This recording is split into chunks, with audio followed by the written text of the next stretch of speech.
You know, those moments, right, when you're talking to an AI and it just gets it. Huh. Like it understands what you actually meant, not just the words you typed. It feels like it knows your intention. Yeah, That leap in its ability to really understand, quote unquote, and respond. It's pretty amazing when you stop and think about it. it really is. So today we're going to dig into that, into the secret sauce, really. Mm. The huge role that context plays in AI. Mm.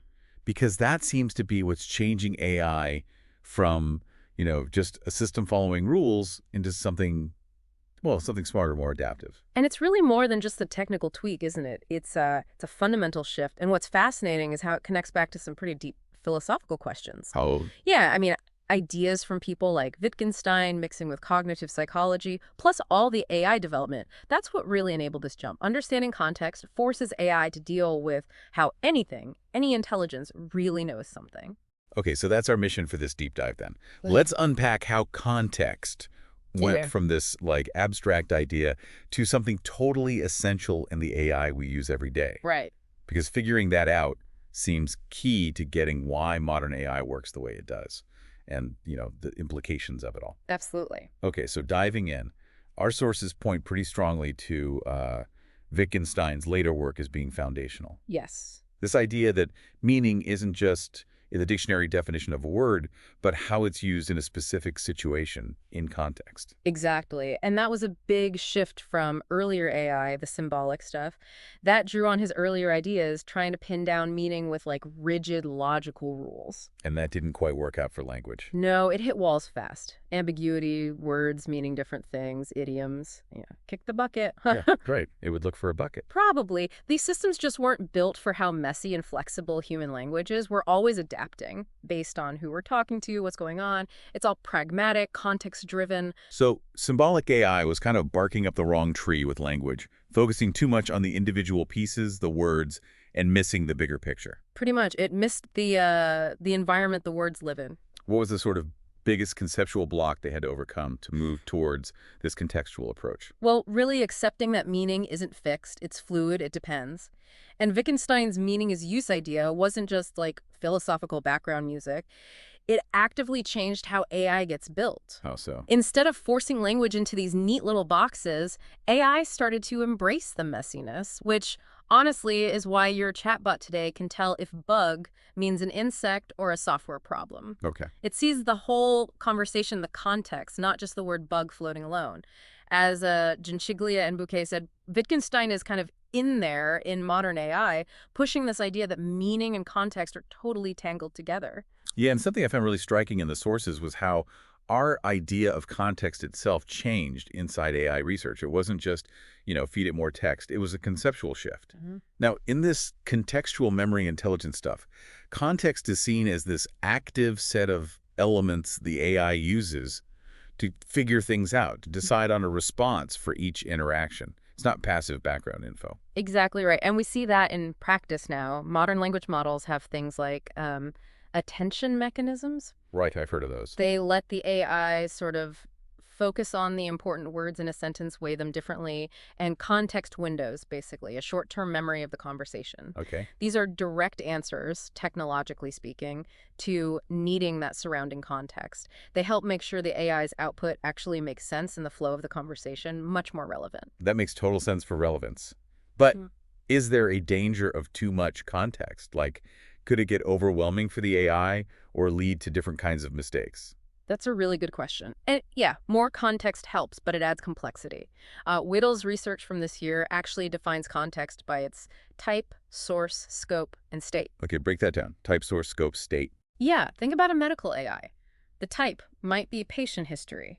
The source, maybe the doctor's notes. The scope is just this one consultation. And the state is the patient's current condition. Oh. Knowing all that lets the AI give much better advice than if it just had the raw text. It understands why certain facts matter now. Wheatle calls this whole capability contextual memory intelligence. It's not just remembering facts, it's understanding their relevance in the moment, like a good human colleague would. Right. If you ignore those signals, type, source, scope, state, that The AI might sound logical, but its answer won't actually be appropriate or, valid for that specific situation. And we are seeing this now, aren't we? Systems like GPT-4, as Wadel notes, are getting really good at context tracking over longer conversations, Definitely. which allows for personalization, continuity. The AI remembers stuff from earlier, builds on it. You need that for anything more complex than a one-off question. And that, naturally, leads us straight into some really important issues. As AI gets better at handling context, the ethics and the regulations become critical. How so? Well, Wadel emphasizes things like role-based access control, who gets to see what context, contextual retention policies, how long do you keep this conversational memory, information visibility. Right, protecting sensitive data. Exactly. It's not just ticking boxes for GDPR or whatever. It's about preventing bias, preventing misuse. Imagine an AI learning from sensitive health records. If you don't control access based on roles, it could be a privacy disaster. Yeah. So these policies, they're not just extras. They have to be built in from the ground up for responsible AI. It's fascinating, that tension.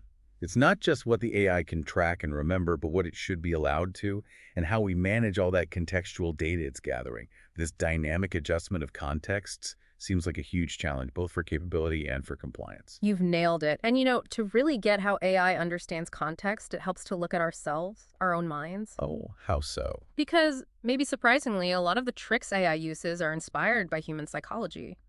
Think about the cocktail party effect. Right, where you can tune out the noise and hear your name across the room. Exactly, that automatic filtering. Or how our memories are so tied to the emotions or the place where we learned something, the context triggers the memory. So AI developers are actually trying to copy those human abilities. Our knack for recalling details not just as facts, but triggered by a feeling, a prompt, the whole situation that makes our memories so rich. Precisely. And for AI, the challenge is building systems that can shift focus, like we do at that noisy party, constantly filtering what's relevant to give you helpful information right now. Without that context integration, the interaction just falls apart, becomes confusing. Which brings us to something called the ELIZA effect. Okay, what's that? It's our tendency as humans to see intention and understanding in AI because it gets so good at mimicking conversation. We start treating it like it's sentient, even when it's just statistical pattern matching. Oh yeah, I know that feeling. I think I caught myself saying please and thank you to a chatbot the other day, almost forgetting. It happens. It's a powerful illusion. And that's a huge point for you listening. These chatbots seem helpful. They follow conversational rules. But we have to be careful about blindly trusting the information, right? Absolutely. The risk of misinformation gets higher if we assume real understanding or intent, especially if we're collaborating with an AI and start treating it like a knowledgeable partner. For sure. Context does two main things. It helps us interpret meaning and intention, and it sets expectations for the conversation. Without it, dialogue feels random, less useful. So these intelligent systems have to adapt to their environment. And this adaptation, you mentioned Giunciglia and Bouquet, relies on design principles, like locality and compatibility. That's right. Locality basically means an inference made in one context shouldn't leak into or depend on another unrelated context. Keeps things separate. Okay. And compatibility means you can apply context across different situations where it fits, making things efficient. So they work together to keep the AI coherent. Locality stops it making weird connections. Compatibility lets it reuse understanding. Exactly. Locality prevents decisions outside the current context boundaries. Compatibility ensures conclusions apply appropriately elsewhere. And in contextual memory intelligence, especially when tasks change quickly, context tracking is vital for making sure interactions are valid and efficient, adapting on the fly. Which brings our deep dive pretty much full circle. We've gone from Wittgenstein's philosophy about meaning and use Right. through the tech like attention and context windows, all the way to this sophisticated contextual memory intelligence in systems like GPT-4. And we touched on how it mirrors us, the cocktail party effect, emotional context, filtering information to boost performance. And the key takeaway, I think, is how defining context properly with its type, source, scope, and state, like Waddell lays out, is what enables truly valid and appropriate AI responses. Right. That plus those design principles, locality, compatibility for making coherent systems. But, and this is crucial, this power demands responsibility. We talked about the ethics, the need for careful context tracking, access controls, retention policies. Especially because of that ELIZA effect. Exactly, because of the ELIZA effect and the real risk of misinformation when we project understanding onto these machines. So the final thought for you to chew on is this. As AI gets better and better at tracking, using, dynamically adjusting to context, seeming not just to mimic understanding, but to actually get it, how does that change things for us? How might this blurring line between human and machine comprehension reshape how we interact, how much we trust information? Maybe even how we define intelligence itself in the future?